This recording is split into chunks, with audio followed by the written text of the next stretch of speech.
bajango mulimpola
Ngoma inayochezwa ni ngoma inayotokana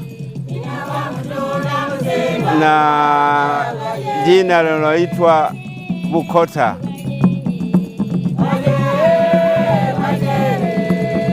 Mama anapokuwa amezaa, labda mtoto anayetanguliza miguu anaitwa kashindie au mapacha, basi hii ngoma huchezwa na huyu anayesemwa nyina wa Mtunda. Mtunda ni mtoto wa kwanza kuzaliwa katika wale watoto wawili mapacha.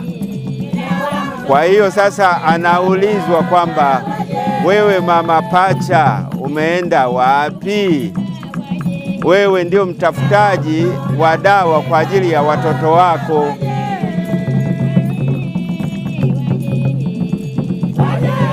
Kwa hiyo ngoma hii mara nyingi huambatana na nyimbo zenye matusi kwa kuashiria kwamba sasa mkosi au balaa inayotokana na hawa mapacha inapungua. Mara nyingi ngoma hii huchezwa usiku na huwa moto wa kijadi unakokwa na kunakuwa na mti mmoja ambao tunaita ni mlanda. Ukiuvuka ule mti unapigwa faini, na ukishapigwa faini ndio mambo yenyewe yanavyokwenda, ili kufurahia tukio la uzazi huo.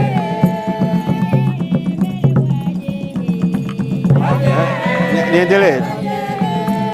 Kwa hiyo bado jamii zilizo karibu na maeneo hayo huwa zinashirikiana, zinafika kusherehekea au na kusendelela kama wanavyosema, yaani kutoa ile balaa ambayo huwa inatolewa na ile mikosi ya wale mapacha.